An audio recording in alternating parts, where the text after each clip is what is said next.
How to make a mixtape. Now, the making of a good compilation tape is a very subtle art, many do's and don'ts.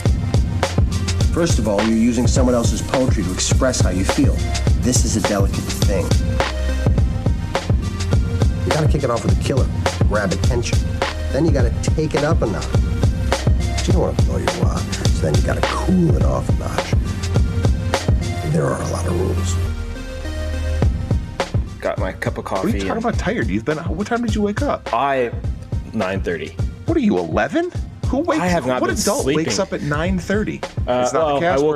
woke up at 7:30, and it's the weekend, and I haven't been sleeping well lately, so I stayed in bed, and then next thing I knew, it was Is the 9:30. dirt there? Is the dirt there? I haven't there's no dirt there. Maybe that's why I'm not sleeping. Dude, That's I the slept problem. so bad Thursday night. Like it was one of those nights where like I don't remember Staring at sleeping the at clock. all. Yeah, those are the worst. And that whenever that happens, it's like a 2-day recovery. You know, it's not like you just are back to normal. Let me ask you a question.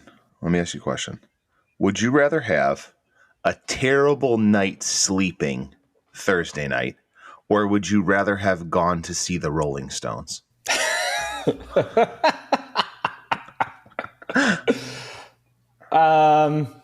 But I slept fine when I got home from the Rolling Stones. Yeah, for sure. I'd still go see the Rolling Stones. I mean, they got a few good songs. That's what I did.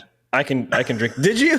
Yeah, that's what I did on Thursday night. I thought you were asking me because you know of my distaste for the Rolling Stones. But I did go see the Rolling Stones. As we've discussed, I can't say I hate them because not only do I like some of their songs, they have some great songs. I'm not going to deny great the songs. Rolling Stones. I'm not a big Rolling Stones fan. Understandably, but how so. were they? Okay, so here's almost in their like 1 foot in the grave, or I got some strong opinions. Okay. Mick Jagger is defying time. Like I don't know how he's doing it. I don't know how he gets away with doing what he does. He is still a great fucking frontman. He's still running around the stage. The motherfucker is 80. He is 80 years old. Yeah, that's nuts. Okay, so he is still crushing it. He changed blouses like 4 or 5 times throughout the show, which was fantastic. A lot of blouse changes. Good blouse change, it's a stadium tour, so like ton of really cool production, which was great. Mm-hmm. The other two, Keith Richards, and I don't remember the name of the other guitar player, rightfully so. It's admirable that they're doing their thing. It's admirable that they're out here. Ronnie Wood is the name of the other guy. Listen, you trying to be diplomatic, like dude, it really is. Like, because I mean, they're fucking old, man. They're really fucking old. Ronnie Wood is 77 and Keith Richards is fucking 80. He's also 80 years old. They're still moving around. Here's what should be happening. As far as the Rolling Stones camp, is that those two dudes should be on stage and their guitars should be plugged in and they should be playing. There should also be hired guns, studio musicians on the side of the stage that are picking up the slack. That's kind of what I thought you were going to say was happening, but they're not doing that. It isn't happening, and it should be. The bass player died, the drummer died, so they have I'm assuming they're studio musicians that are playing bass and that are playing drums. The keyboard player is like a dude that looks like Michael McDonald, and he was fucking awesome. So, but I mean, again, it's a stadium tour. It's a ton of production, huge stage. It was fun to say that I've seen the Rolling Stones again because I've seen them a couple of times. Yeah, but it's definitely time to get some support.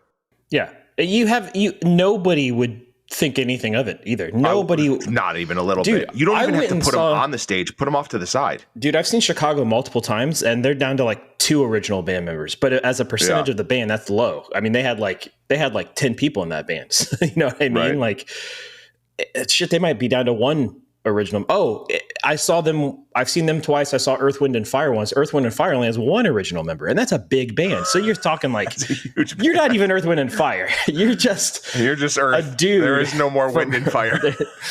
Yeah, yeah, or water or any other element. They're all gone.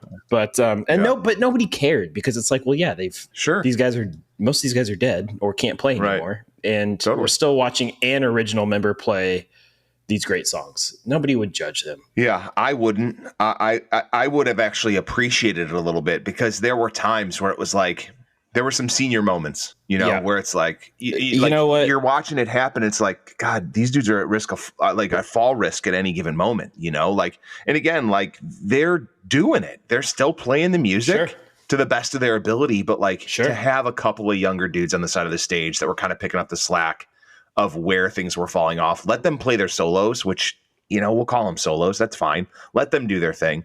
But for continuity purposes, get somebody to fill in the holes for sure. Yeah, it fits one of the things I don't like about them, which I find them to be next level narcissists.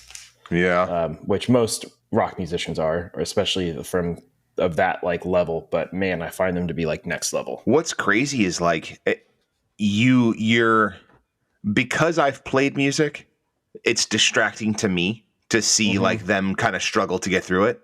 But as a non-musician, to watch the spectacle as a drunk middle-aged white person that's watching the Rolling Stones, like late middle-aged, as a drunk boomer that's watching the Stones, it's the greatest thing you'll ever see.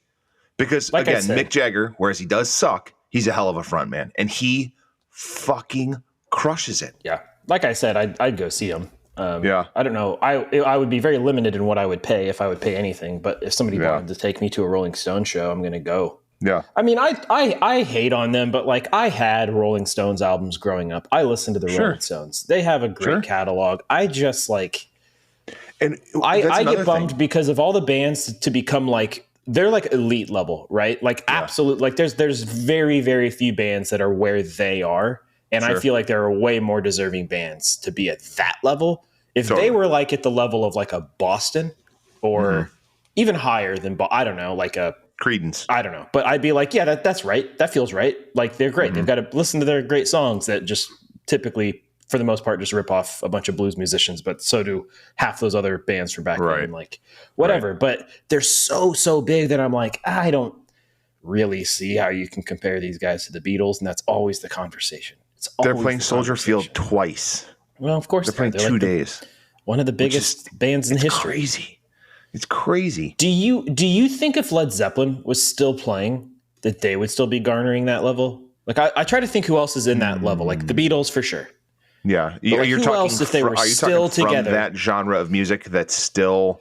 Yeah, because if they're from like the 80s or later, it feels a little bit different because you already have because they're not as old. Because like U2 still performs and like bands like that. So yeah, it has to be from like the 60s, maybe early 70s bands that are still basically the full band playing still. Like what other bands are of that level, I guess is my question. Is it like the Beatles and Zeppelin and the Stones? Is that it? That are like the tippy top? That is it. Because I mean, Zeppelin broke up forever ago.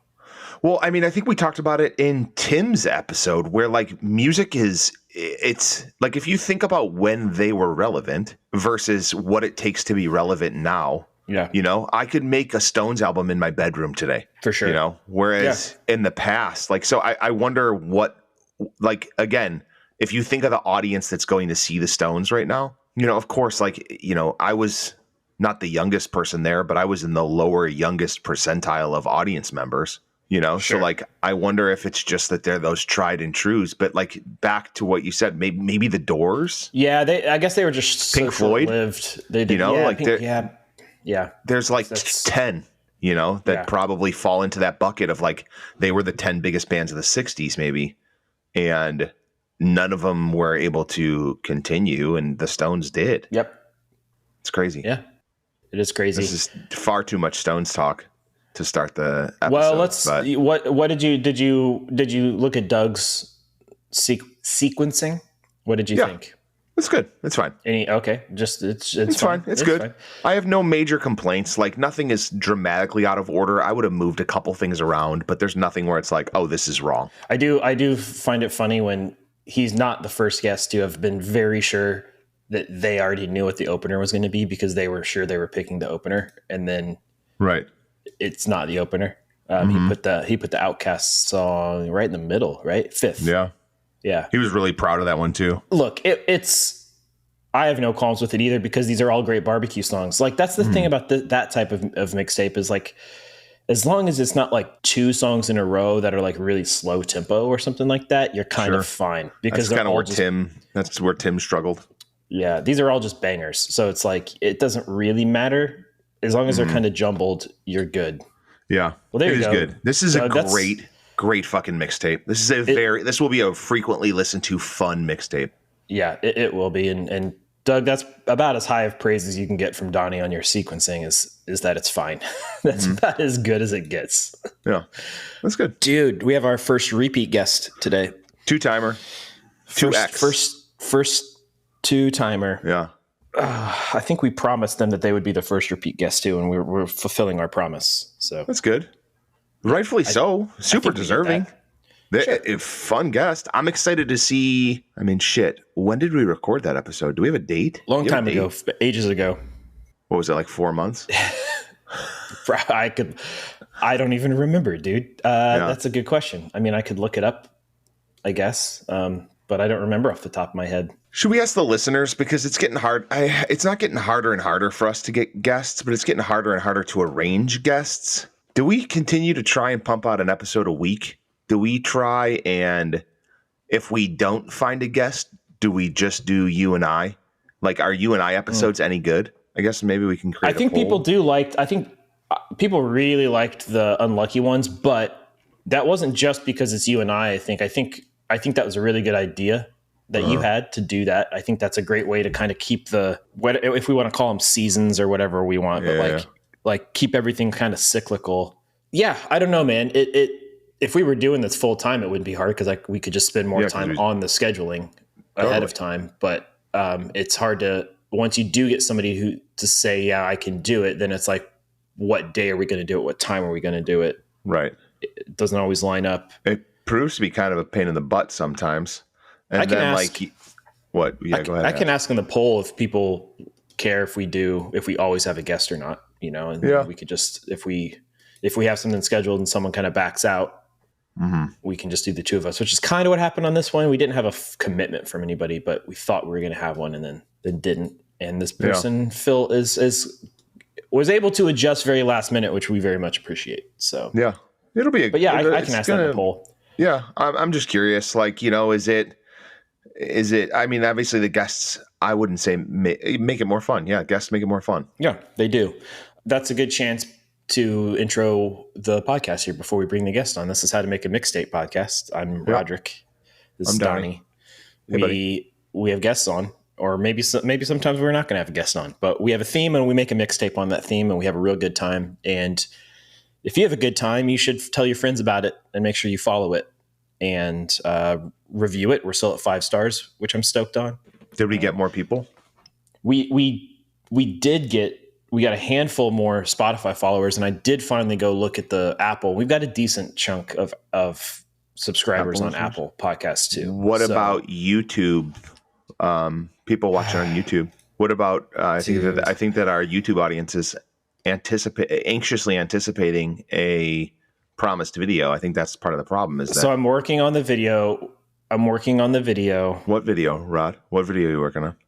I promised on the last episode that if I just do not know my own value, really is what this shows. I lowballed myself. I said if we could get 10 subscribers to the YouTube, that I would do a little dance to Havana by Kimia Cabello and post it on the YouTube and on the social medias. And not only do we now have 13 subscribers, but we had those before the episodes even come out yet, because Donnie and Doug just texted people they know to subscribe. So I think a lot of people, I made that snap decision in the moment, Donnie, and I should have gone way higher. And now I have to I've already started on it. It'll be out. It'll come out. Do you plan on changing your blouse throughout the dance like Mick Jagger? I've got something special planned for it. I'm not just going to set up a camera and you're not going to phone it in. Do a little dance and yeah, I'm not going to phone it in. I'm working on something. I'm working on to make it special, but I'll say this: the more subscribers we get, the more special it'll be. Oh, I don't know. All right, I don't know how to gauge that, but hold on. Then let me get started texting. I will be putting that out. But yeah, make sure you subscribe to the YouTube as well. And I think most importantly, like we always say, just tell people about it. The word of mouth thing is what helps the most. Yeah, that's true. Get new listeners. So pass the pod, as they say. People say that? There's a podcast. There's a British podcast I listen to. That's their whole thing is pass the pod. I'm going to steal it. Okay. So I doubt they have that copywritten in the US. So it's mine now. Hey, Peter Crouch podcast. I'm taking pass the pod. By next week, we will have apparel. Hell yeah. Mm-hmm. Stoked. I'll have something else to wear then. Well, I think that shirt is so fitting that you're wearing currently, but yeah. Do you know? So I have a loser hat that's just the Sub Pop like loser edition, but this is my. Yeah, no, I got that. Yeah. Okay. We got it. That's some really good content for the listeners right there. Mm-hmm. Me spinning around in my chair silently. Rod wearing a back shirt that says loser on the front. All right, let's bring in this repeat guest. Let's do it. Let's do the damn thing. I'm excited to talk about this theme. Let's do it. All right, how you want to do this? Okay, we'll say the official sticker sponsor of How to Make a Mixtape podcast is Little Gimmicks. Little Gimmick stickers, pure quality, 100% vinyl stickers made by one big dummy in the Midwest. Mm-hmm. Great quality stickers, great quality customer service. If you need stickers, contact at Little Gimmicks on Instagram. If you mention the How to Make a Mixtape podcast, you get 10% off, and it will be perfect advertisement for your small business. Big things from Little Gimmicks. Shit, if they don't use that tagline, if they don't use that, they've dropped the ball. Yeah. Big things from Little Gimmicks. Big things from Little Gimmicks. That's good. It's at little.gimmicks on Instagram. No shit. Did they add a dot, or has there always been a dot? It's always been a dot. Oh, shit. Sorry. My bad. All right. At little.gimmicks. Big things from Little Gimmicks. Back to the show.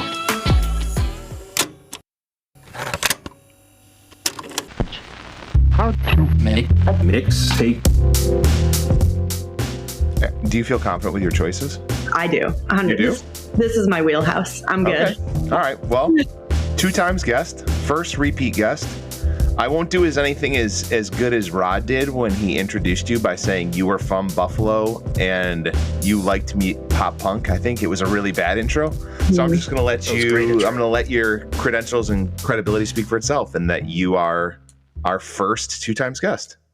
Welcome back to the podcast, Ashley. Thank you so much. That is my biggest claim to credentials on a podcast that is swarming with credible guests in the music or music adjacent world. And what I have is that I am the second timer. Yeah. For your show. You have certain inside knowledge to certain bands that do give you credentials. And I think that's why my intro on the first one was good. And I feel like those things will slowly come out as you're on more episodes like today's. Like you had very close access to certain pop punk bands at a period in your life based on the stories that you've told me. Just like you have very close access to the Wallflowers at this point in your life. And if that ever comes up on a podcast, then we will be talking about that as well. But you do have some credentials, Ashley, and Donnie was selling you short there a little bit. I wasn't. Yeah, you sold her short when you introduced her as somebody from Buffalo.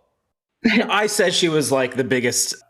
What did I say? The biggest Jacob Dylan fan. Which, I mean, is there a bigger Jacob Dylan fan?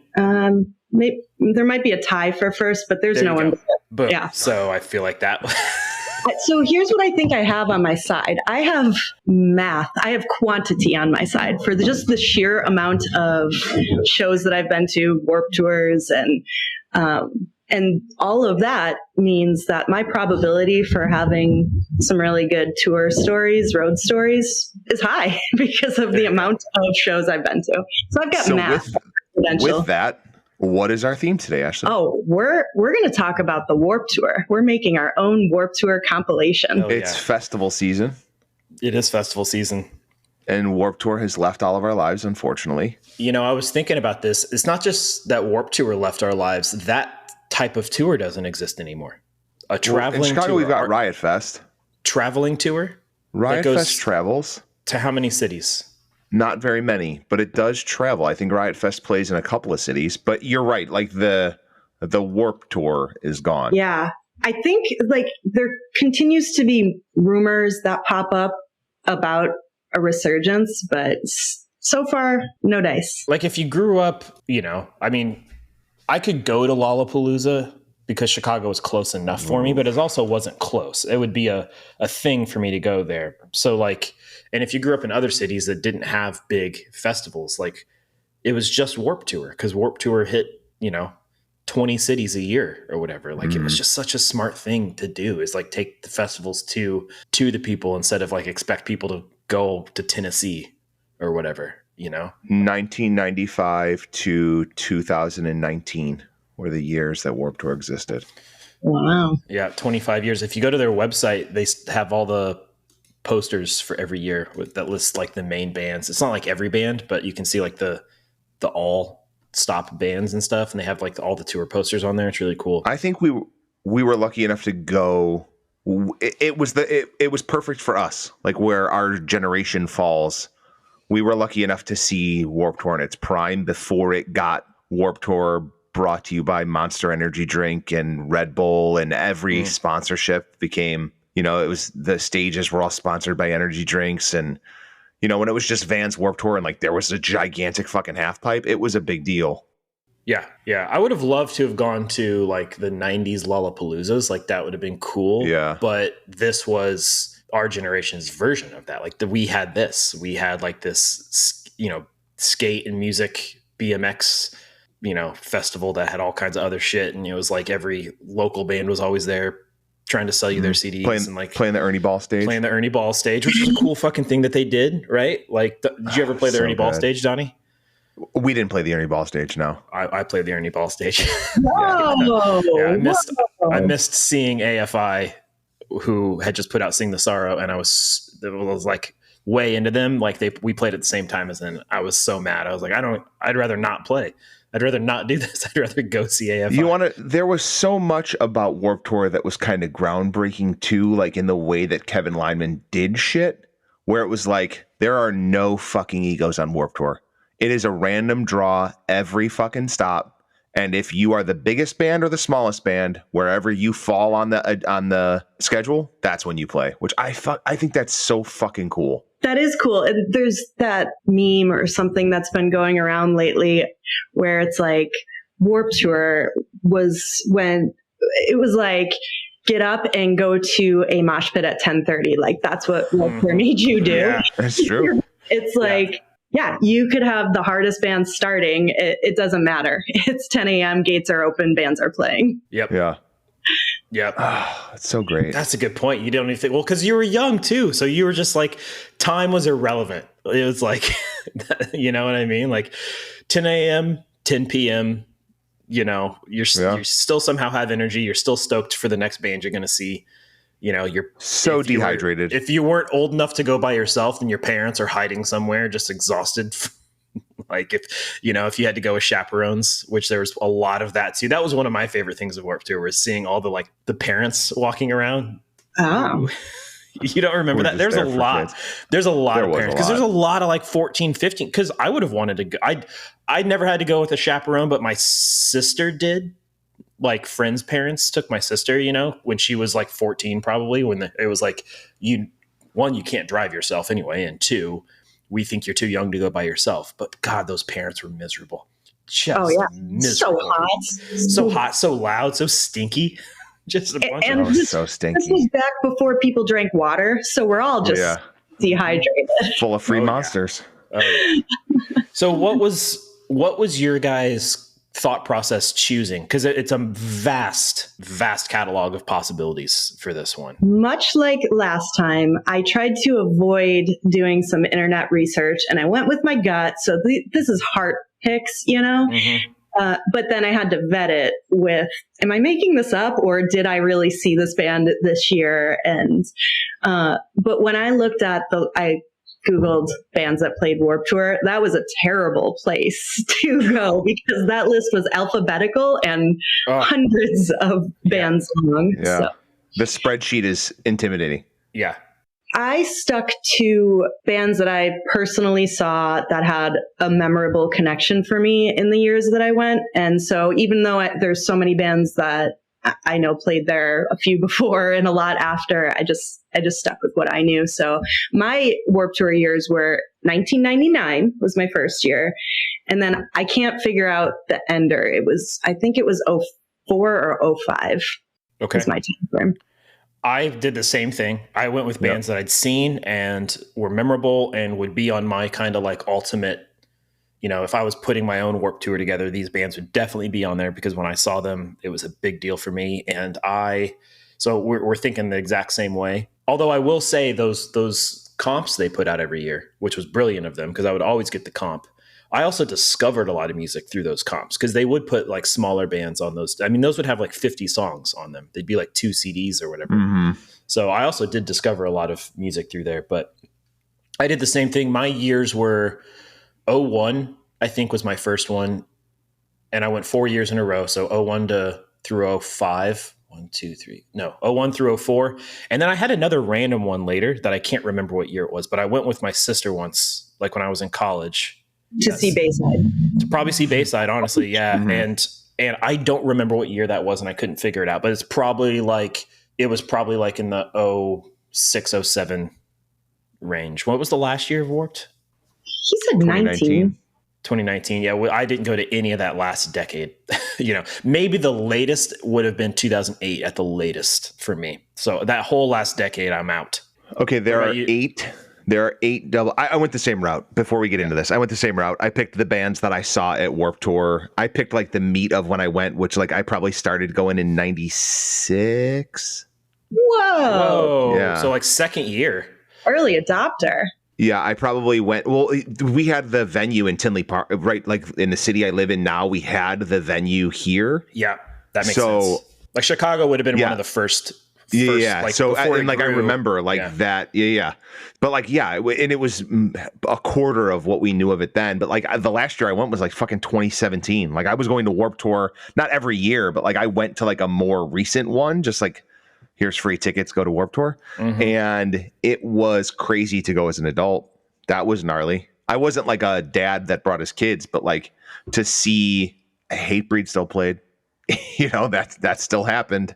So, but what's crazy, there are 8 artists who have played more than 10 Warped Tours. Rod, don't look at the Wikipedia. I want to see if you guys can knock out the 8 that have played. I've got one. That have played what? That have played 10 or more Warped Tours. So 10 or more. Who do you got? Ashley, you go first. 10 or more. NoFX. NoFX is incorrect. They have not played 10 or more Warped Tours. Well, okay. Rod, what do you got? Bad Religion. Bad Religion has not played 10 or more Warped Tours. Ashley, back to you. Is it the first to get one? Yeah, first to get one. We'll do first to get one, and then we'll jump into the mixtape. Rancid? Rancid has not played 10 or more Warped Tours. Damn, this is hard. You guys are missing the most obvious. Newfound Glory. Newfound Glory has not played 10 or more Warped Tours. NoFX has played 8, though. Well, Fat Mike's played a bunch. That's fair because the Gimmy's played some, and yeah. I will say Good Charlotte. Good Charlotte is not. Good Charlotte was only relevant for like 3 years. Hey, those were 3 years I was there. 3 important years. All right, we'll do 10 or more. 10, Sum 41. The Vandals. I'm sorry, Sum 41 has played 10. That surprises me, actually. Silverstein has played 10. Why? Motion City Soundtrack has played 10. What? These are all surprising to me so far. I'm going to save 2 of them. Real Big Fish has played 11. Okay, that makes sense. Anti-Flag has played 11. That also makes sense. Simple Plan has played 13. I almost said Anti-Flag, but I'm like, no, there's no way they were on that many. Ashley, let's jump into this bitch. Are you going first or are you going last? Well, I'm definitely going first because there is a finite amount of bands that are going to I think there's going to be some potential steals here for sure. That's good. Yeah. Okay. Let me read the rules out first, and then good call. Then we'll get into it. Yep. All right. Number 1, you got to have a killer opening track that grabs the listener's attention. Number 2, each song should flow smoothly into the next, creating a seamless listening experience. Number 3, the mixtape should have a good balance of different genres, tempos, and moods. Variety keeps things interesting.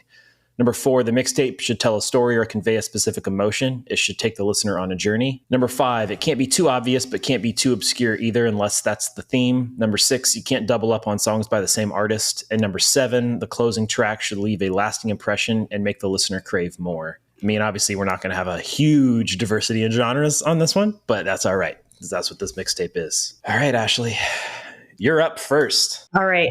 My first pick, I'm just going to say it, is The Living End, Prisoner of Society. Cause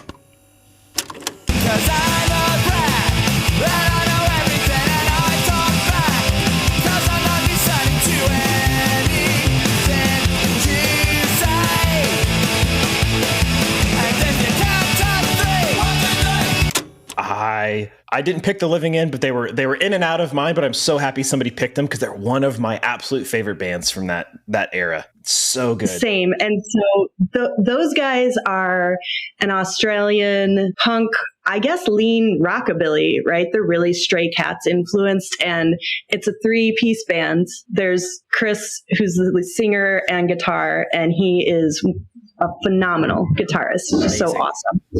And there's a drummer, and there is the stand-up bass, and that dude rocks his stand-up bass. And when I saw them first on a Warped Tour and became such a big fan. But to watch that guy like bouncing around the stage, like on his bass, swinging his bass around. One time I watched them perform, not at a Warped Tour, but a really small venue that had a low ceiling. And he was just like careless with his instrument and his head and his body. Yeah.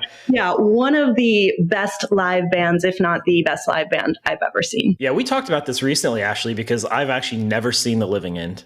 I've never seen them, but I love them. I mean, I stuck with them through their later albums, which I actually think are great. They got a little less rockabilly and a little more just like rock, but they're great still. And I've never gotten to see them because they're Australian. So when they were heavily touring the US was when I was being a jackass and not going to a lot of shows. And then when I was like, I'm starting to go to a lot of shows, they just don't tour in the US anymore because they're big in Australia. They're like a big band there, and they're not big here. So why would you come? You know what I mean? Why would you travel literally halfway across the world to go play to half empty rooms? At least. What year did you see them regularly? Well, I saw them on the Warped Tour, and then I saw them on their own tours somewhere in the probably 2000, 2001 timeline. And then I've probably seen them like 4 or 5 times in those years. And then it was real recent. So I'm going to say 2018, possibly. Last time they were in the US and at that super small club I was talking about. 4 Warped Tours under their belt. 4. Yeah. But you're absolutely right. Hell of a live band. I think that like they lean more punk versus psychobilly or rockabilly. Yeah, such a good band. And I picked their biggest hit because I don't think it's too obvious, because The Living End is not too obvious, but that entire first album rips. Every single track is amazing. And I actually saw this morning that they released a live album from 1998, and I am listening to that as soon as we're off. They have an album before that one, if you can find it, actually, and it has Prisoner of Society. It has an earlier version of that on it that's even more punk, like a little more raw. And yeah, it's that album is top to bottom. The self-titled one is top to bottom incredible. I had Roll On my list for a while, and then I pulled it off, but that's another jam. I think that was on Guitar Hero, maybe? No. Yeah, it was on something. They had a song on Guitar Hero, but I think it was the Don't Shut the Gate song. Oh, I love that song. It's a great song. It's such a wild guitar part, which makes sense why it would be on Guitar Hero. All right. Good first pick. Roderick, I think it's you going second this week. It's me. So I'm going for... they would have been my first pick on guessing who's been at 10, and they were Ashley's, and we were both wrong. But I'm going to pick NoFX. Okay. Because they feel like one of those... They're just a Warped Tour band. Well, they're bigger than Warped Tour, but it feels like they were at every one. Picking a song is almost impossible. I didn't go with it's kind of one of their biggest, but not their biggest, but it felt apropos to them and their relationship with Warped Tour. So I'm choosing It's My Job to Keep Punk Rock Elite.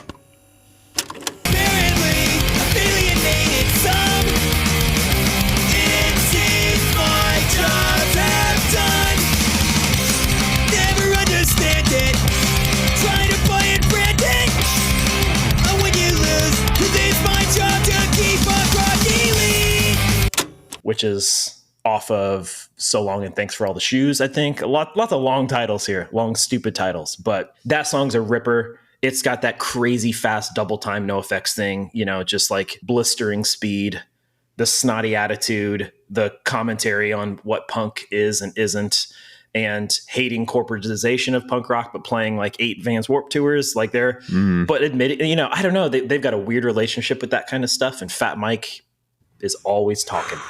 He's always talking, man. Saying something. Do you guys feel like Fat Mike is a separate the art from the artist kind of guy? Well, he hasn't done anything to force it. You just mean because he's a dickhead? He's just such a douche. Like, I feel like he wasn't always as douchey as he is now. I feel like he's gotten douchier the older he's gotten. I don't know. I think he's gotten a little less douchey. I think because Yeah. he's got like the punk rock museum now, and like Yeah. I think he's That's like huge. leaning in.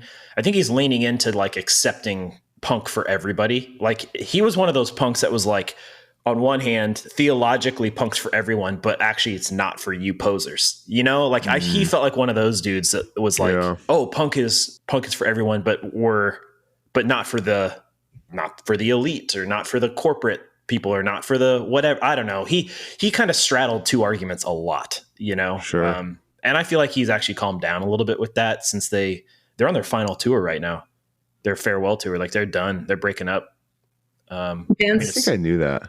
Kind of bummed on him for making that call. It's been 41 years though, but Yeah. right. 83. They started in 83. So Jesus. Whoa. Yeah. They're the whiny voice, like precursor to so much of our 90s, 2000s bands. Yeah, he's got like that pop punk voice, but they're not really pop punk. I mean, melodic punk. I guess. They're just so fast and rip, and their old stuff is a little like 70s hardcore influence, but then they got like the ska stuff when El Jefe joined. Like he can play the trumpet, so all of a sudden you've got these like reggae jams and ska. They'll just play whatever. Yeah. And they've had these ups and downs, like during the Bush Jr. years, the George W. years, they got real political, and not that they ever weren't, but they got real political, like their music got real aggressive, both like musically and vocally. And they started all those comps that like the Fat Records. No, he started Fat Records, but like there was all the like anti George W. Bush comps that they were putting out. Yeah. I can picture called. Yeah, like War on Errorism. I don't know what that is. That was that was an actual NoFX album. Yeah. It was like because they had the Not My President T-shirts. Yeah, they put out with those comps and stuff. But if you haven't, you should read their book. It is called Hepatitis Bathtub, and it is a wild story of their early years. It is just horrifying what they went through. Yeah, I've heard some of the. I haven't read it. I want to read it. I've heard some of the stories. Like Fat Mike has told some of those stories on his podcast and on some other interviews he's done and stuff. Just some insane stories. Also, he's an incredible bass player. Like asshole or not, like one of the craziest, best punk bass. Yeah, he does fucking crush it. Yeah. All right. I love that I can see the kitten in the background playing with the plants. Actually, it's adorable. We are all going to, in real time, watch them take down that hanging plant behind us. So. I love that. It'll be as chaotic as when Rod lost power. Oh my god, that was awful. My first pick, the band that has played the most Warped Tours, which I didn't list. I left this one off the list. Who do you guys think it is? The band that has played the most Warped Tours. It's kind of obvious, but also kind of not. When I saw it, I was like, yep, makes total sense. And it's going to be the same thing to you. It seems like it might be a smaller band. We are naming bigger names. Yeah. And then when you started to list them, which made sense, like if you're really big, you only get to stay for a couple of years and then you outgrow it. So I don't know. Oh, no. In the Warped Tour world, they're fucking huge. What does that even mean? In the Warped Tour world, they're huge. In the Warped Tour world, Less Than Jake is as big as it fucking gets. Yes. And the song is Johnny Quest Thinks We're Sellouts. Is that an ever is that? We're not punking ever is that? You think Scotty sucks? Johnny Quest thinks for what? Johnny Quest thinks we're sellouts. Johnny Quest thinks we're sellouts. Yes, it is. And that would have been the first year that I went to Warped Tour. I just started getting into Less Than Jake. I saw them at my first Warped Tour ever, and that is where my deeply rooted love of ska comes from. And why, when I do say a lot of ska shit, it's not a joke that I actually do love ska as much as I do. So Less Than Jake has played 15 Warped Tours. Yeah, you're right. That should have been more obvious to us, Ashley. Yep. And it's, again, like I think there's 9 of them on stage jumping around. And I mean, just 2 singers, they're fucking fantastic. They're so much fun. We talked about on podcasts past where ska bands that don't take themselves too seriously, that have the most fun, is the most fun bands to watch. And that is fucking Less Than Jake to a T. I've seen them at every Warped Tour I went to that they played. They were a priority every time. And I've never seen a bad Less Than Jake set. Is it the best band I've ever seen live? No, but I've never seen a bad Less Than Jake set.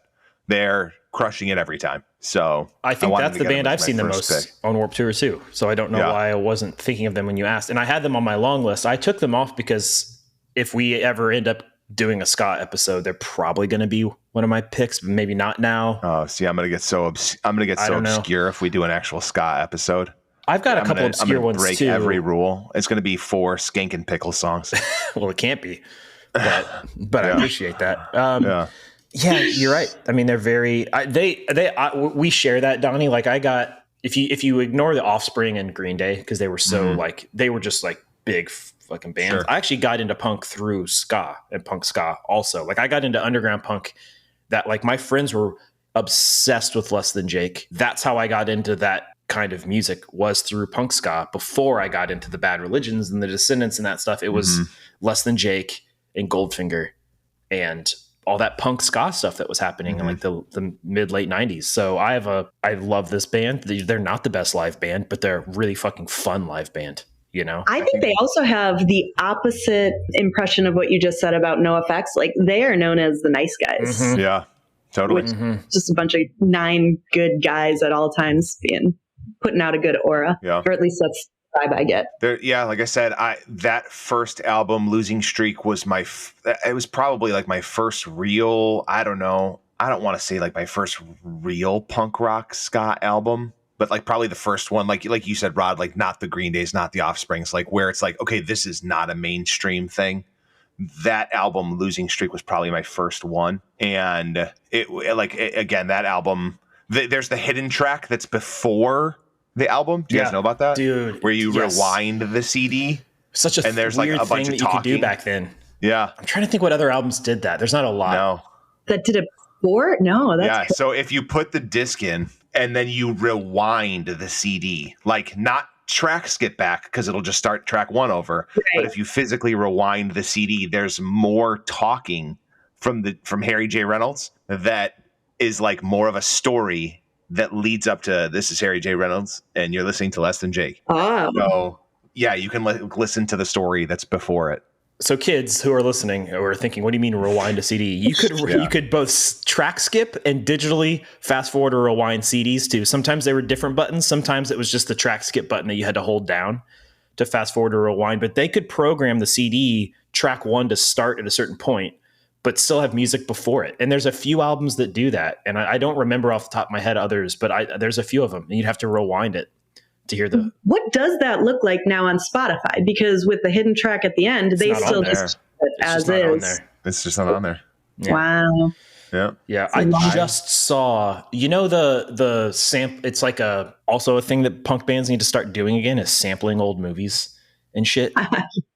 But there's that famous sample of the guy talking about not all teenagers are drunken dope addicts and glue sniffers. Somebody recently just posted the original like video clip of that, like what it's from. It's from some like 50s PSA video about like raising teenagers, and somebody posted the original one, which I'd never seen before. What song is that? Is that All My Best Friends Are Metalheads? Is that? I don't remember.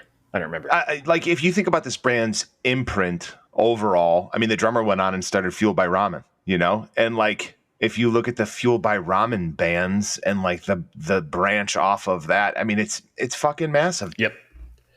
Which brings us back to Ashley. What is your next pick? All right. I'm going to tell you a little story. Don, I know you get a little antsy when we hit the 2 or 3 minute mark on stories or tangents. I love it. No, go for it. But this is going to tell you how I saw this band. I don't remember the year, but I told you I go volume of shows is what I have in my favor, and it's probably 2000. And you see Warped Tour in Buffalo, Warped Tour in Pittsburgh, Warped Tour in Cleveland, Warped Tour in Toronto. Those are all within 2 hours of me. So we headed up to Toronto to the Sky Dome. For your non-Canadian listeners, that is where the Blue Jays played. That was the name of their center for a few years in downtown Toronto. And we have no tickets, and it's sold out. And back then, you cannot buy your tickets resale online. So we go to find some resellers hanging out in the parking lot, and we cannot get a ticket. So this is where I don't know what happened, but picture myself and my two friends just super bummed and in despair. We're all the way in Toronto and we don't have tickets to the show. We're in the parking lot. And then there's this kid. So we're all like 19. We see this 19-year-old kid. And I don't know how we were introduced to him, but he's like, $20 American dollars. I can get you into the Warped Tour. I'm going to break you into the Sky Dome. And so we're like, sure. So the three of us and this kid walk away from everybody, away from the venue, away from the crowd. And you start, music's like dissipating as we're getting further away. We get to the basement of the Sky Dome, like dumpsters, loading dock, all those sticky, unmarked doors. And he's like, we're going in this door. I don't know how he knows that this door is going to be unlocked. Was he food service? Was he a janitor? I have no idea. He's our age. So we're in the back, the innards of the Sky Dome in the basement. We're taking service elevators and hallways, and we get all the way to the top to the nosebleeds and in the back. And he's like, we're going to open this door. I'm going to leave you here. You're going to jump down. You're going to land in the 300s and just dissipate. Now, the 300s is not where people are hanging out or even allowed at the Warped Tour. So it's empty up there. But that is exactly what we did. He opens the door. We give him our $20. Why we had to jump down from a door, I don't know. We land crouched down and we just dissipate through the 300 section. We get down to the 200s, eventually down to the floor. And that is where we rolled up to Flogging Molly, Drunken Lullabies.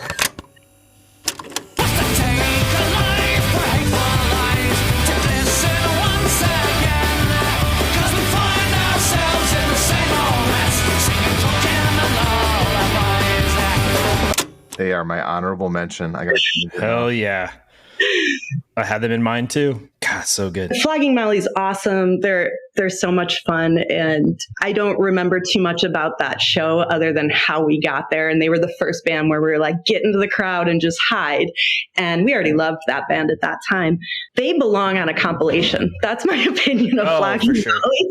Yeah. Listening to that album front to back might be a little redundant, but put them on any compilation and they hold a place. It's crazy that they became as relevant as they did. Like, I remember doing work events that they were at and like doing signings. They are the nicest fucking people you will ever talk to. Like, they were awesome all of the time and the most fun. Man, what a great call, Ash. Great job. And a great adventure. Thanks for taking us on that journey with you. Gosh, yeah. They are the best, in my opinion, they're the best of that ilk, of that like Irish influenced folk punk thing too. I think that's why they got so big, Donnie. It's because they had the best songs. I mean, yeah. Is it you or is it me? It's me. It's you. Yeah, go ahead. So a band that I've only seen them at Warped Tour, but I've seen them multiple times at Warped Tour and just also hold a special place in my heart. But something about them just, maybe it's because that's the only place I've seen them. They just feel Warped Tour to me, and it's Suicide Machines. And I'm going to go with Hey. What's going on? What went wrong? I don't know why. Must be tried. Let's go.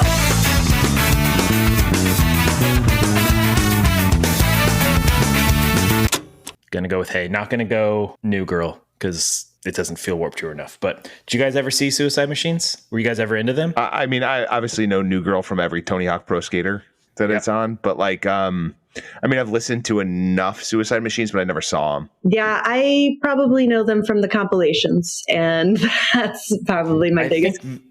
I think that's kind of the thing with them, and that's one of the reasons I did want to pick them, is because I feel like they've gotten a little bit lost in the shuffle of 90s punk and ska punk, and it's surprising to me because, at least in my world at the time, they were massive. Like, they were one of our top tier bands. Like, my friend group, it was like Less Than Jake, Suicide Machines, you know what I mean? Like Bad Religion. Like, they were up there. And I think it's because they merged that like really, really punk ethos. Like, they're political, they're lefties, the punk songs that they do are like punk. It's not pop punk. It's like, but they're also ska.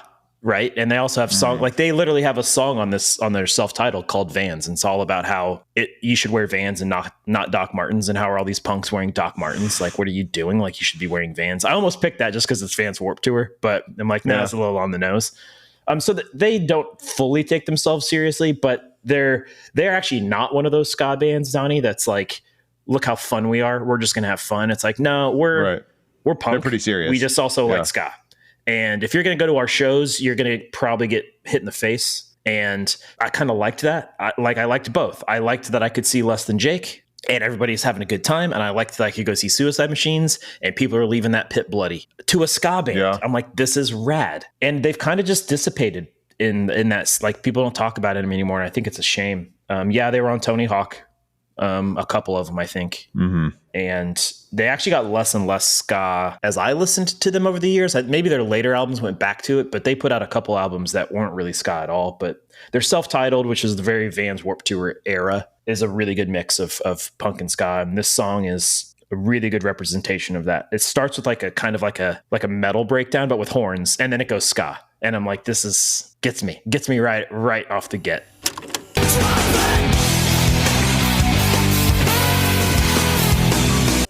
I'm gonna listen to that one after this. That's great.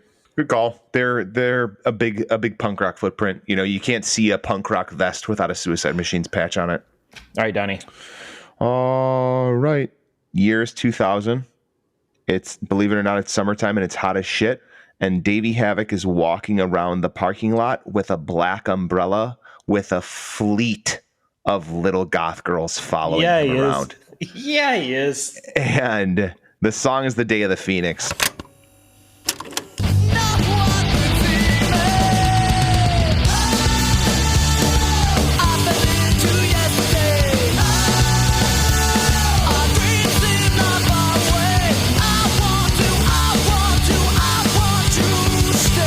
Because this is pre-Sing the Sorrow, so this is The Art of Drowning. So this is that era AFI, which is my favorite. Black Sails and The Art of Drowning are my two favorite AFI albums. And this is that show. And it was, he is head to toe, white face, black hair, black shirt, black pants, black umbrella with tassels hanging off of it, wandering around. And like, there is a gap between him and 200 little goth girls. But ripped. Let's not forget that Davey Havok is ripped. So toned and so fit and huge muscles. Like not Danzig level ripped. Like he never took it that far, but ripped. Yeah, absolutely. There's something about a ripped goth dude in like that kind of, right? Like the Misfits, AFI, Tiger Army, like those dudes are always ripped. Yeah. And saw him that day and was a huge AFI. I was a big AFI fan before Black Sails. Black Sails was probably my first. I didn't listen to the early, like the real punk rock stuff, like the really early AFI stuff. Shut Your Mouth. I've gone back and obviously listened to it. Answer That, Stay Fashionable, and Shut Your Mouth and all that stuff. Yeah. Obviously I've gone back and listened to that since, but I have more weird stories seeing AFI than I do seeing a lot of other bands, and that would have been one of my favorite AFI shows. That's a great image. I can picture it so much right now, and it was so funny to see. It looked like a comic book illustration because where it was just they're not a hot weather band. They're a cold weather band. We can all agree on that, right? They're a cold weather band. Yeah. For whatever, like I don't even know how to describe it. They're just a cold Halloween music. Band. It's more or less Halloween music. So but it was a great fucking show. They crushed. They're fucking fantastic. They're great live. They're they really are good live. Jade is one of the best at getting one guitar to sound like multiple guitars. I don't know how he does it. He's incredible. Yes. I think Hunter was the first dude that I saw throw his bass around his body. Oh yeah, he does that. Yeah. I think that was the first album. I don't think Jade played on. I could be wrong, but I don't think Jade played on Black Sails in the Sunset. I think he played on that tour. I think he joined AFI after that album came out. So I think this album would have been the first album that he played guitar on. I could be wrong, but he wasn't in the first incarnation of the band. He joined later, but he's so good. Yeah. But Do you have an AFI relationship, Ashley? I don't feel like you're an AFI fan. I have a casual. I had a couple of those albums, played them at work, and not top of my list, but there was a minute where I was listening. I do have that same image, Donnie, that you have, and trying to piece together where I was seeing him just alone in a parking lot interacting, but also makes me think, what do you think's going on backstage with like AFI and AFI? I think that's my other story. So there was another show that I went to that AFI was playing, and like a couple friends' bands were playing as well. So we were hanging out in back with the rest of the bands and stuff like that. And somebody had approached Hunter and was like, "Oh, where's Davey?" And he's like, "I don't know. He's probably in the tour bus reading poetry or something like that." And that was literally his burn in the middle of like them like hanging out before the show, because Davey Havoc was nowhere to be found. And like, he was like, he's probably in the tour bus reading poetry. That was his actual comment, which was so funny and like so perfectly and quickly delivered. It was a really good thing, but yeah, it was great. NoFX has a song off of that album that you mentioned earlier, the War on Errorism, Ashley, called Mattersville, where Fat Mike sings about almost like the punk rock retirement neighborhood that they're all going to retire in. And I think he's friends with those guys. He says something about there's a place where some choose to live, a gated community where cops can't come in, blah, blah, blah. It's called Mattersville. And then Dwayne and Steve Cab still skateboard, but most of us are playing shuffleboard, something. He talks about Spike in here. But then he's like, and around the corner, Davey Havoc's house is painted black. I just always loved that. I'm like, well, I think those guys are friend. I mean, AFI goes way back, man. Like Bay Area punk from way back. You can find videos of them playing the Fireside Bowl in Chicago, where I've seen they were kind of famous for playing those shows at the Fireside. Yeah, it just recently kind of blew up on YouTube again. It was like popping up in my For You page on YouTube of them playing the Fireside, and it is just pandemonium. It looks like the fucking building is moving, and it's fucking great. That's pretty time stamped. AFI, so those early 2000s years for me. For sure. All right, Ashley, what do you got? I'm up. Okay, I'm gonna slow down my picks just a little bit with, I guess, and I hope I am defining emo right, but going a little less punk, a little more emo for us with Hot Rod Circuit. And I'm going with their big one, The Pharmacist. Everyone makes mistakes, you let me down.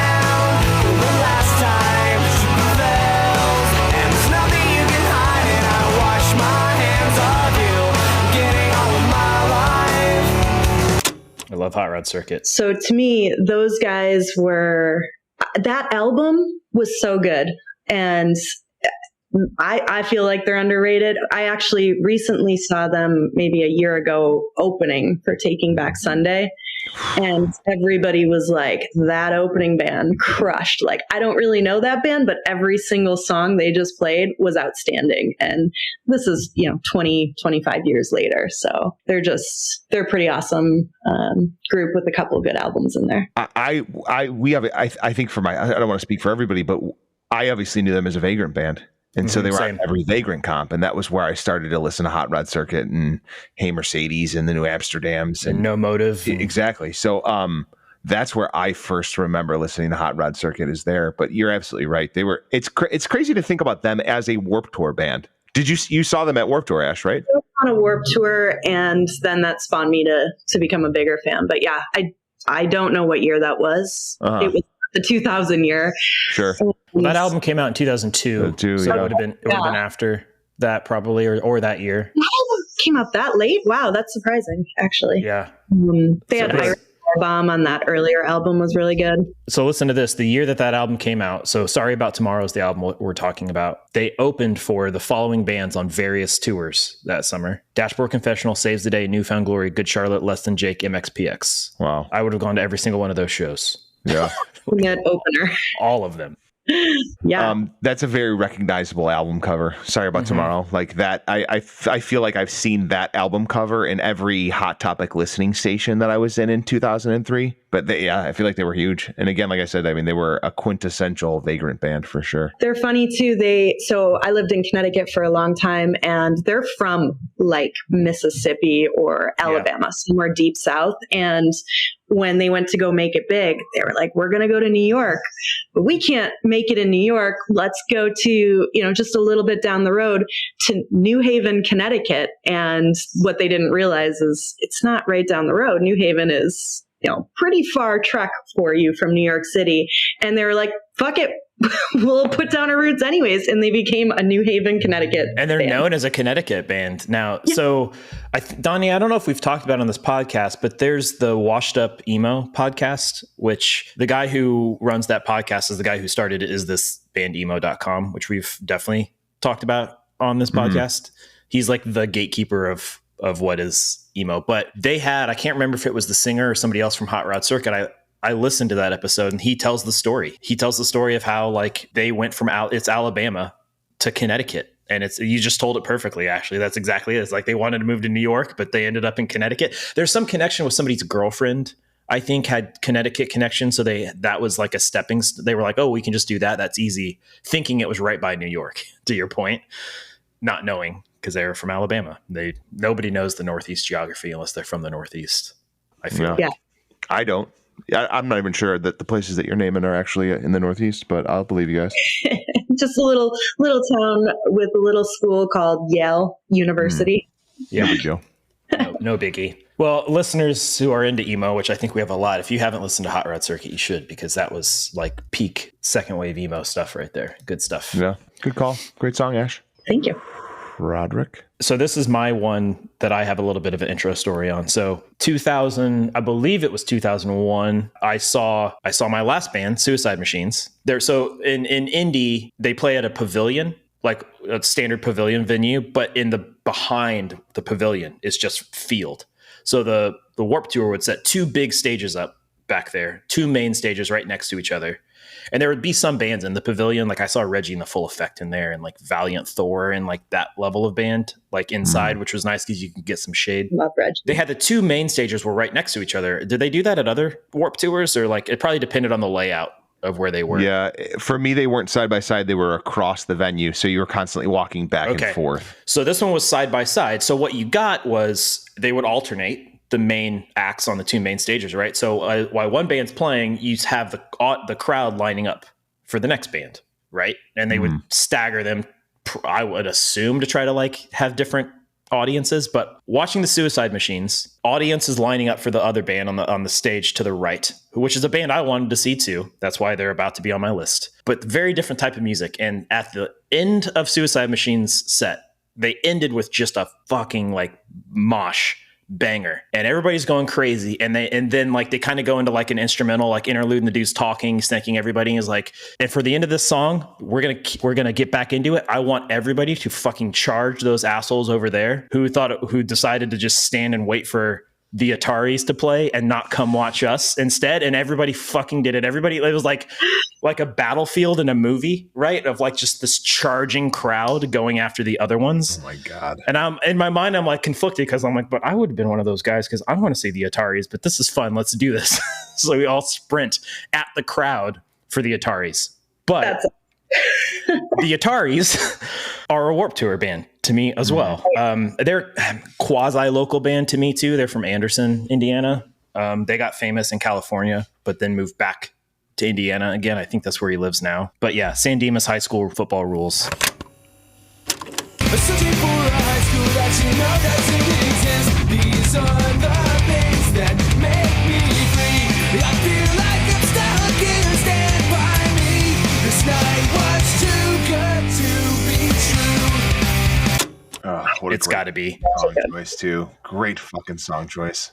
Just very of the time. Very like peak. They're not an emo band, but pop punk band with aspirations of being poetic, right? It's like there was a lot of bands like that at this time. I feel like they're a pop punk band, but Chris thought he was a poet, you know? And that's the vibe. I think that they changed a little bit when they put out that So Long Astoria, when that album came out, is when it got way more serious.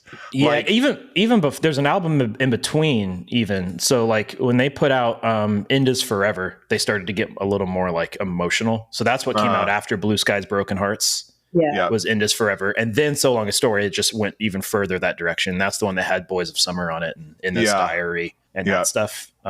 End Is Forever is my Atari's album. Like I think that's really? I think that's their best album. It's not, they don't have a single song from that album in their top 10 on Spotify. Like that's not. I feel like Blue Skies is absolutely their best album. Yeah. Blue Skies is great. I really like End Is Forever. Blue Skies is great though. Blue Skies, I feel like, is an album more than most that can transport me to an exact moment. Like I feel like I can picture the summer night of listening to Blue Skies as like I'm driving to a friend's house, or like we're hanging out in the backyard, like listening to this album. Like that fucking album brings up so much memory for me, because that was like every track on that album is linked to a summer of listening to this album. That song in that album is a great fucking choice, Rod. I love that one.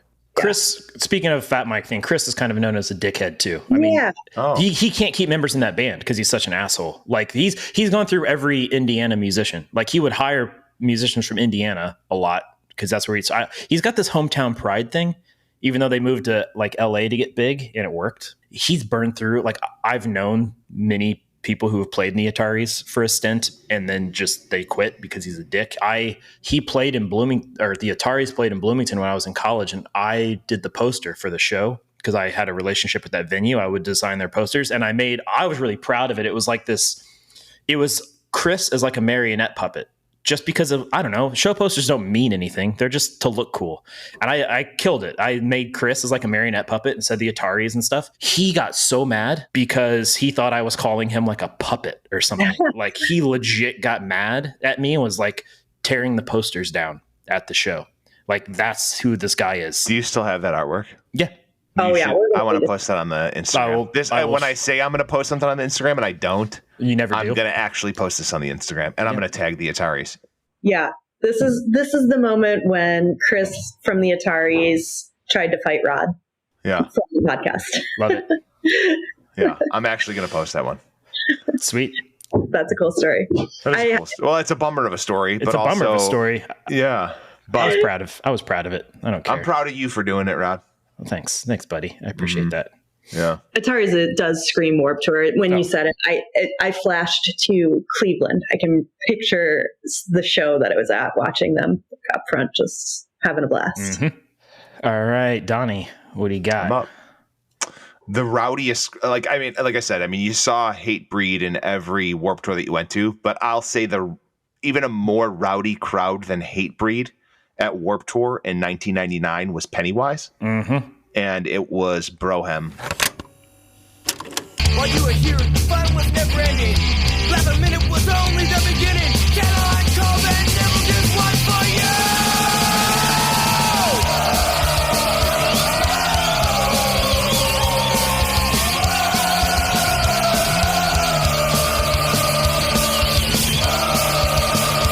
Which they close with every time, which is right. They should. So, Ashley, if you don't put Brohem as the last track on this mixtape, you fucked up.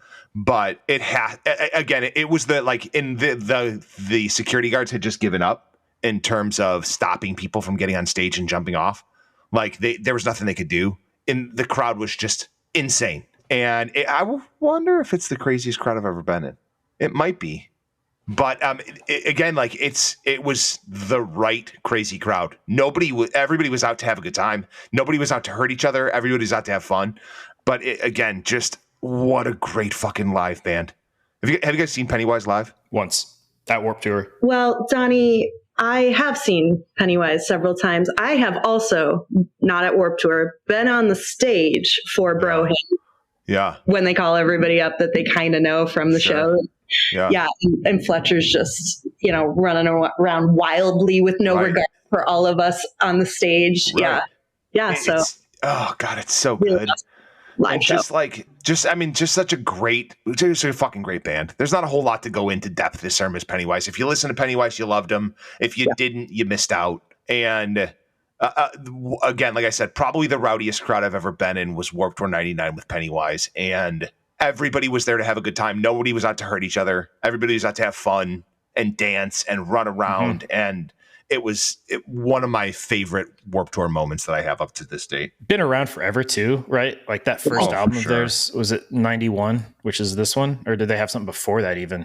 I believe it was 91. 1991. Yeah. Yeah. I mean, like Offspring wouldn't exist without Pennywise. Like Offspring basically just ripped off Pennywise's sound and made it more, I don't know, mainstream rock. Like, so if anybody's listening is an Offspring fan and hasn't listened to Pennywise, you should probably go listen to Pennywise. Like, they influenced so much of that stuff. They're just so good.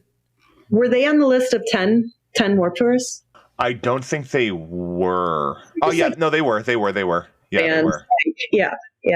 They fit in real nice. Yeah. Man, what a fun live band. By the way, I pulled up the very first Warped Tour poster if you guys want to know who played the very first one in 95. I absolutely want to know that. And this isn't every band, because there's some bands that only play part of it. So these are the bands that I guess were at every spot, I think is how this is. So Quicksand, L7, Sublime, No Use for a Name, Orange 9mm, and Fluff, who I've never even heard of Fluff, are the ones in the biggest lettering. Below that, you've got Face to Face, Seaweed, Sick of It All, and No Doubt. Nice. So No Doubt wasn't as big as No Use for a Name at this time. And then you've got all the Skaters listed, and then you've got a handful of other bands. You've got Guttermouth, Good Riddance. Guttermouth, so good. The Grabbers, Supernova, Wizzo, Tilt, Swinging Utters, and a couple others. So, and that's it. Like, that's the whole poster for 95, because it was smaller. The old singer, the old singer of the Swinging Utters, right? Do I know them? Yeah. Do you know the singer of the Swinging Utters? No. We're utterly clueless. Spike. Great job. It's Spike. It is Spike. Yeah. From Me First. Yes. Also, when I talked about Flogging Molly, you just jogged my memory, since Warped Tour is a marrying of punk rock and skateboarding, and there is a professional skateboarder accordion player in Flogging Molly. Oh, that's right. I forgot about that. They have a clothing company called Innis. Innis, yeah. Yes. Mm-hmm. And I wonder if he would be like skating at the shows. That's a good question. Yeah. But yeah, right. Is absolutely great pick. Pennywise, good one, Donnie. Yeah. All right, Ashley, your last pick. All right, my last pick. And then am I telling you my honorable mentions? Yeah, am I telling you those now or later? No, we'll do those later. Later. Okay. Or the one that you basically stole from me, Rod. Yes. I'll talk about that later. But all right, my fourth pick is just one of my favorite bands because they mix punk rock and humor. So it is the Vandals. The song is My Girlfriend's Dead. I don't want to talk about her, but someone always asks about her. So I tell them all she's dead. My girlfriend's dead. My girlfriend's dead. You see, it's a total lie, but it's easier on me than having to admit that she likes someone else. Good one. That's a great call. And Christmas show every year. Where? I'm gonna go. I love the Vandals. So they had that album that song is on, I think is Hitler Bad, Vandals Good. It's a little bit later in their career. They've got the new singer. I think they have the drummer that's now in the Foo Fighters. So it's a little later for them, definitely poppier, but I will listen to that album front to back to this day when I want to get myself in a happy, upbeat mood. That is my jam. Love the Vandals. I have a vivid memory in high school of this kid who wore the baggiest Jinko jeans in the entire school. Like, he was the dude who kept his textbooks in the pockets of his pants, and the bottoms were so torn up because they were too long and they just dragged, and it was literally like, those dust mops that they use in schools. Yeah. He just wore dust mops on his body. That's what it was. But he had this Vandal shirt that I can still picture to this day because I thought it was the coolest shirt. It was like, it's also kind of problematic now that I think about it now, because it was like a totem pole. It was like a lime green shirt, and it had a drawing of a totem pole, but the totem pole figures were the guys from the Vandals faces as like cartoons, but in a totem pole, and it said the Vandals.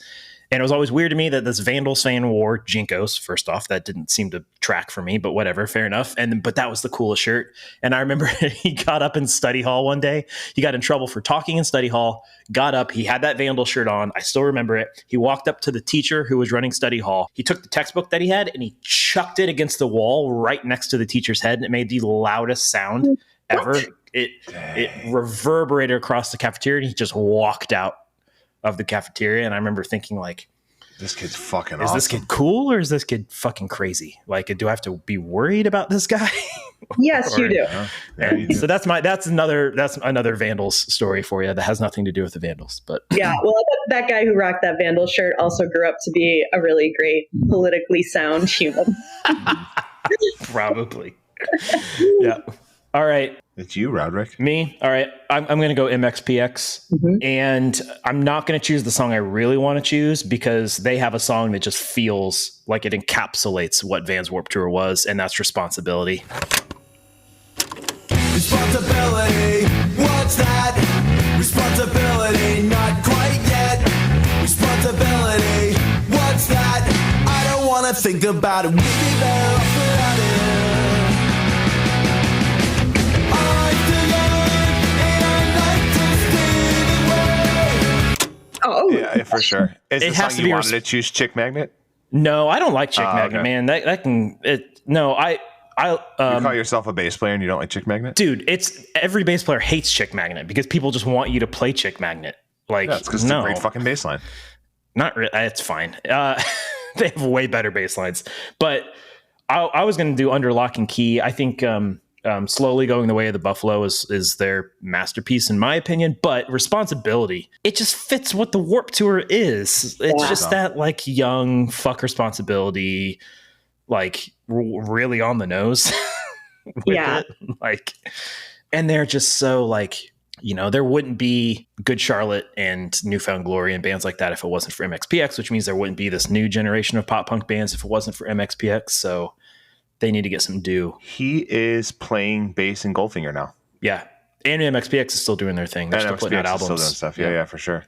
He was also on an episode of that Chip and Joanna Gaines show where they flip people's houses. Him and his wife were on that show. They got their house that flipped. there's Missed that there's episode. this story, and I only am going to get it 10% right about MXPX, and it was that they could not make it to, I believe it was a Toronto Warped Tour stop. They got stopped at the border. Have you heard this story? No. Because they get searched at the border and they found some drugs on the bus. But if you know MXPX, like that's not those guys. And what they found was it was the previous band who rented that tour bus had shit left over on the bus, and MXPX missed a stop because they're held at the border. Whoa. Dang. Yeah. So I heard that from, I believe that's true, but it's a pretty funny story. I flew with that dude from Chicago to Seattle. He was doing an acoustic show in Seattle. Mike Herrera? Yeah. And was just like, whoa, how cool. And I'm like, where are you going? He's like, oh, I'm playing a show in Seattle. And I'm like, that's fucking awesome. And like, it was like very casual airplane conversation, like nothing, like we spoke 20 words, but like as we were getting off the plane and like walking like in a similar direction, like offered me passes to the show. And I was like, if I wasn't here for fucking work, you bet your ass I'd be at that show. But like, what a cool fucking guy. Yeah. Like just such an awesome He dude. seems like a really awesome dude. He has a podcast too. Where he just has musician friends on to talk about stuff, and he does seem like a good guy. I'm going to tell one real quick story because Ashley, it's my one Warped Tour story that I kind of wanted to tell, but I didn't know how to fit it. But then them getting stopped and not making a show is the good transition. So I was in 2003, my band was on tour, not on Warped Tour, just on tour. We had a show in Cincinnati, and our guitar player had, I don't know how he had this relationship, but he had some kind of relationship with Richard Raines from Drive Thru Records. Like, I think he had booked a bunch of drive-through shows in Indiana, and like they kind of knew each other from the internet, early days of the internet. So Drive Thru had their own stage that year at Warped Tour, like the Drive Thru Record stage. And something happened in the early November, had to cancel one of the dates. It was the Virginia Beach stop. The early November couldn't make it. And Richard texted our guitar player and was like, if you guys can get to Virginia Beach by the morning, the tomorrow morning, you can have the early November's slot on the drive-through stage. And we're like, this is like, we're huge Drive-Thru Records fans. Like that was like our fucking shit at that time. We're like, hell yeah. But we're in Cincinnati, Ohio. And if you know geography, we literally did the math. And this is before Google Maps. Like this is like MapQuest era at best. So we're like frantically looking at maps and trying to figure out if it's even possible. And we're like, if we drive all night, we can get there. So like shifts, sleeping shifts, driving shifts. Yeah. We packed up as soon as we finished our show in Cincinnati. We packed the U-Haul. We hit the road. We make it probably a 10th of the way. Like not even. Oh, shit. Dude, it's middle of the night. We're in rural Kentucky because, again, we don't have Waze and Apple Maps and Google Maps. So there's nobody to tell us the best route to take. I'm picturing a really big map, like book that you picked up. Atlas. We had an Atlas book for sure. So we're mapping the best. So we're on this like highway that took us, if you know, Kentucky kind of comes up into Ohio a bit. Yeah. So we were apparently in like rural Kentucky headed to Virginia, middle of nowhere at night, and our tire blew on our U-Haul. No. There's no spare tire on a U-Haul. We call U-Haul and they're like, we don't know where you are to come help you. Nor and do we're like, we don't know where we are either. And so we obviously didn't make it and we had to cancel. We at the backup band had to cancel. Richard was not happy with us. It actually kind of like caused friction, but we were like, it's not our fucking fault. Like our tire blew. We had to break. All I remember is we were literally in the middle of nowhere. Cell phones were barely a thing. Yeah. We had them, but snakes. barely a thing. We had to, I remember our cell phone was dead too, but there was a church nearby and we literally we didn't break a window. I think the van was unlocked. We went to the church. There was a van in the parking lot of the church. It was unlocked. We got into the church van to charge our phone with the cigarette lighter charger so that we could call U-Haul, just have U-Haul be like, we have no fucking idea where you are. We hitchhiked to a hotel and then got back the next morning to wait for U-Haul to change the tire on the U-Haul, and then just picked up our tour where it was. We also got stopped at the border on that tour for drugs that turned out to not be drugs. It was banana bread that my grandma had made me that was wrapped in foil. Looked like a brick of weed or cocaine or something. And it was just banana bread. Anyway. Hell yeah. Sorry that story was long, but it was a great story. That was my Warped Tour. That almost was. And I still to this day think about how bad we would have been on that drive-through stage at Warped Tour. We were not good enough to be playing that stage. So maybe it was for the best. Is that what you're telling yourself, just to not be sad about the fact that you didn't make it? You were good enough, Rod. No, hey, because I still wish we had enough. played it. I would have rather that story be like, hey, this one time I got to play Warped, like a main stage at Warped Tour, because the early November couldn't have made it. I would rather that have been the story. Well, the story ends with Grandma's special banana bread, so that's pretty. She made some good banana bread. I'll tell you what. Hell yeah! All right, Donnie. Last song on the mixtape. It absolutely will be my band that I use multiple times on episodes to come, and the reason is because again, it's one of my most fond Warped Tour memories. And it's walking up to a stage where the entire stage is set up like a tiki bar. Like, I'm talking, they've gone the extra mile. There's like an image of Hawaii playing in the background on a big screen. There's big Hawaiian statues, at which point Me First and the Gimme Gimmes walk out wasted, annihilated, and play the most funniest show I've ever seen, and are like strolling over to the tiki bar to refill like big tiki mugs of whatever they're drinking.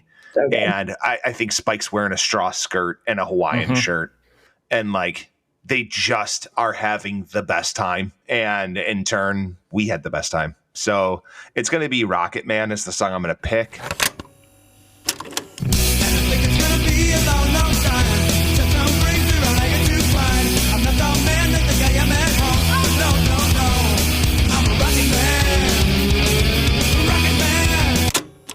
I could have picked anything. I don't really remember much of the set list. I just I'm standing there with my mouth on the floor because it was the first time I had seen them, because they didn't tour for the. Well, that would have been.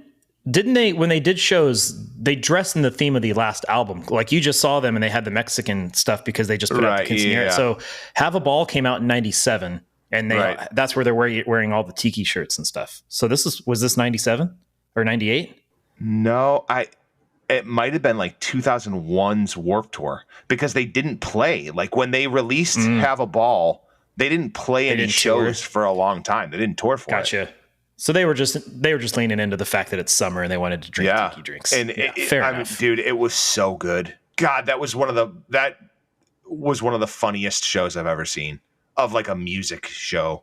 But yeah, they're going to be my repeat band for sure. If we do covers, or if we do covers better than originals, or whatever we do for themes in the future, Yeah. Me First will always make the cut. And we've talked about them a lot on this podcast. Yeah, it's got to be Me First. I love Me First. I couldn't agree more with what you're saying about their performances. That was my, should I do it? It was my second pick originally, but then when Rod went No Effects, I'm like, is it too much of an overlap?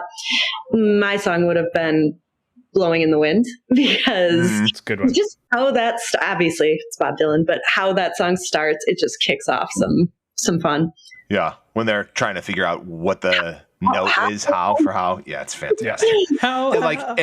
There's nothing funnier than every fucking first Spike to say this next one's a cover. He says it every fucking Every song. time. It never gets old. It's funny every time. Yeah. It again, like I have such a big chunk of my heart for me. I still love that they intro half of their songs with like the intros of old punk rock songs, and then go into the actual cover. Sometimes it's even a stretch. You can tell that they're like, oh, okay, a little bit of a stretch there, guys, but I appreciate the commitment to the bit. Commitment to the bit, you know. Good call, Donnie. I mean, they're great. I don't know that I ever saw them Warped. I've seen them live. I probably saw them on Warped Tour. That's the other thing. My memory of Warped Tour, like it all bleeds together, and I start to forget who I saw at Warped Tour or who didn't I see at Warped Tour. If there wasn't a specific reason to stamp something in my, like I remember watching Anti-Flag from underneath a tractor trailer because it was so hot I needed shade, and I just like laid down, and it's like shit like that I remember, not because that show was so great, they were fine, but like I was dying. Me First has only played 2 Warped Tours. Oh, what years? I think I saw them both. 2000 and I think 2003. So the first time I would have seen them was 2000, which would have been for Have a Ball, because they've only played. They didn't really play much after Have a Ball came out. It was like they put out this album. It was they're a super group. It's a joke, and then nothing really happened because they were all playing in other bands. Spike was playing in Swingin' Utters. Fat Mike was playing in NoFX. Fucking what's his name went on to play in the goddamn Foo Fighters. And I think that. We talked about this last episode, Rod, that for Blow It at Madison's Quinceañera, I think it's the original lineup, with the exception of Fat Mike. Fat Mike doesn't play it, but I think... Oh, maybe. I don't know. Okay. Yeah. I didn't actually read that or look. I didn't look into it at all. It could be. I think that's the case. Sweet. Yeah. I don't know that I have honorable mentions well, I'm trying to protect the integrity of this podcast in your future episodes, because I could just start rattling off some of the others that I had. Honorable mentions don't count toward any of that. Yeah, so honorable mentions. It's fine. Newfound Glory. Yep. Probably Dressed to Kill is what I would put, because I that album is just so good. But anything from those first 2 or 3 albums by those guys. I had Real Big Fish, Every Time I Die. The fun one is Donnie, you were there in 1999, the one year that Eminem played. Yes, Eminem did play. Like totally screw up the mixtape and throw My Name Is in a mix of skate punk songs.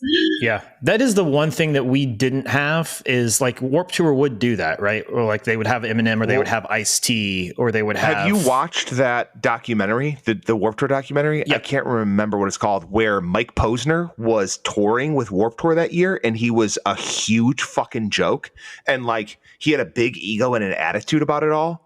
And it was like, it was a big deal that he was there, and like people were talking shit, and like a bunch of his fans were really shitty because it was like a bunch of like kind of Pop-Tarts that were really excited to see him. It was a big controversy, but that documentary is fucking awesome. It's on YouTube, I think. Yeah, I just pulled it up.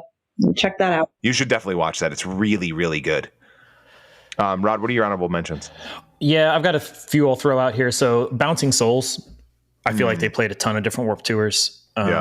And I go with, I probably lean on Sheena, maybe Kids and Heroes. But Bouncing Souls would be a good one. I think Rufio. Do you guys remember Rufio? Oh, absolutely. I saw Rufio in 2003. Those guys are insane musicians. Great pop punk band. And then I can now confirm the late year I went with my sister. It would have been 2008, because I saw Bedouin Soundclash play, and they were awesome. Do you know that band? No. It's like a reggae duo, kind of like indie. I don't know how to describe it. They're awesome though, and they the only year they played is 2008, so it must have been 2008. Bedwind Soundclash. Bedouin, Bedouin. They played 2 years. They played 05 and 08. They're awesome. So Rude Boys Don't Cry is a jam. Probably what I would have picked. So maybe they're too obscure for the mixtape. Oh, that's a great call. Honorable mention. There you go. So my first honorable mention was Floggin' Molly. I didn't pick Drunken Lullabies. I picked What's Left of This Flag. That would have been my track choice. And then my second pick might not be a popular one, but like much later would have been 303. Starstruck. 303. They kind of took the scene. They were kind of a big wave for a minute. You know, those two white guys kind of rapping, dancing around, and they were really fun. Screamo rap. Yeah. Era. Yeah. They were definitely entertaining. I love to go through, if you go to the Wikipedia list of Warped Tour lineup by year, you can separate it however you want, by year, by whatever. And my favorite thing to do now, as of about 20 minutes ago, is to go in and read the really bad band names that played Warped Tour, like Urinal Cake Mints, which is a pretty great band name. It's awesome. It's so bad. So yeah, bad. I mean, some of them are just fucking terrible. Oh man. But yeah, you definitely should go in and read all of the band names. Well, I said it at the beginning, but I also remember all the. Do you remember when D's Nuts played Warped Tour? Jesus Christ! This would be a fun game, like make up like real band or not a real band. Yeah. Just 3 random words together and see if it's a Warped Tour band. I mentioned it earlier, but I really do like the remembering like some of the obscure bands that I don't remember, but that were on the Warped comps, that when I go back and was researching this, I listen, I'm like, oh fuck, I remember this band now. And this song was like the one that pops in my mind right away is the band Stairwell. And you guys won't remember them at all. But if you listen to the song that was on the Warped comp, I think it was called Boxcar. You'll probably remember the song because I'm guessing you had that comp and you probably heard that song. Like there's a bunch of them like that where it's like, oh fuck yeah, that band, that song. Have you guys ever heard of the band Necro Goblin? No. I went and saw I didn't intentionally see Necro Goblin, but I saw Necro Goblin at the Warped Tour that they played. They only played one. It was definitely much later on in terms of lineage. It would have been 2018 was probably my last Warped Tour. The singer of Necro Goblin is a goblin, like a little goblin man. What do you mean he is a goblin? What does that mean? He is a goblin. Hold on, this is important that I show you this. I can't pick up my computer, but I do have a photo pulled up on my computer. But let me pull up a picture of Necro Goblin. This is important. So I don't think goblins are real, Donnie. Well, that is a sticking point, Roderick. Yeah, I'm really curious where this is going. Yeah, here, I'm going to show you. This is going to be on the cut for the YouTube. Yeah. Okay, let me get a photo of the band up here. Here is them performing. Oh, there. Oh, Jesus Christ. Oh my God. They do exist. Yeah. Look, I have been proven wrong. Happily proven wrong. His name is John Goblicon. Is his name? I like that it's John, which he is dressed like a businessman. So yeah, John. Does he work at Gringotts, or he looks like he is Harry Potter stuff before Harry Potter? Is that what inspired all the goblins in Harry Potter to be bankers? Is that band? Hopefully, I can only hope. They're described as a melodic death metal band, and that's pretty accurate. The band's music's how was the set? Entertaining. Yeah. I wouldn't say good, but I'd say entertaining. Yeah. You guys should all listen to Necro Goblin when we're done, or don't. You know, the picture might be enough. Actually, just go Google the photo. It might be more important. It might be interesting to just hear what they sound like. Just give it a shot. All right, fair enough. Yeah. Fair enough. In 2007, they put out an album called Goblin Island. And you want to go to Goblin Island? I don't know that I want to spend any time there, but you guys should listen to Necro Goblin. Give it a shot. Okay. Oh yeah, read the mixtape. Okay. Read it back. The Living End, Prisoner of Society, NoFX, It's My Job to Keep Punk Rock Elite, Less Than Jake, Johnny Quest Thinks We're Sellouts, Flogging Molly, Drunken Lullabies, great song choice, Suicide Machines, Hey, AFI, The Day of the Phoenix, Hot Rod Circuit, The Pharmacist, The Ataris, San Dimas High School Football Rules, Pennywise, Broham, The Vandals, My Girlfriend's Dead, MXPX, Responsibility, Me First and the Gimme Gimmies, Rocket Man. And then any other, if you want to throw a bonus track on there, put any Necro Goblin song on there.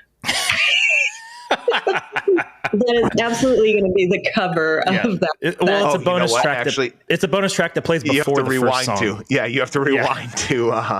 You have to rewind to that song. Hey, I will sequence this and I will put Necro Goblins wherever I please in this mix. Yeah, good call. That is your responsibility, and it's your prerogative, Ashley. That's your prerogative. It's actually, I think I've been saying it wrong this whole time. It's Necro Goblicon. Is the name of the band. Oh, Sorry, like the guys. Necronomicon. Yeah, sorry, Necro Goblicon, that I have been saying your band name wrong this whole time. For all the Necro Goblicon band members that are listening to this. All the big Necro Goblicon stands that are How to Make a Mixtape fans. Yep. Sure. I will tell you this. I will say this, and then we can get off this topic because this has turned into a buckethead situation. All of the top 5 Necro Goblicon songs on Spotify have over 2 million plays. Get the fuck out. Impressive. They have more monthly listeners than Hot Rod Circuit. Oh, I feel bad for Hot Rod Circuit I do because too. That's not fair. really, I Yep. told you were Yep. underappreciate it.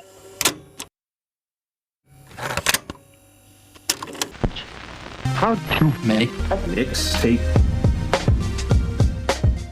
Well, Ashley, thank you so much for being our first second time guest. Yeah, second timer award. Hopefully get to be the first third timer. And thank you for jumping on in short notice, knowing that you were traveling as of a few hours ago. Yeah, well, I got to see Bob Dylan, and also this topic comes easy to us, so Yeah, you don't need for sure. too much. This was the least amount of like prep I had to do for an episode. It was just like, well, who did I like seeing it? Warped Tour. There you go. That's a good one. It was Well, fun. I'm gonna have fun with it. I'm excited to listen to this tape. Yeah. Yeah. Windows is gonna. I mean, Windows down. Listening to some Warped Tour music. It's the perfect time Good for call. it. So, yep. Thank you Thanks very very much. Thanks, guys. Bye.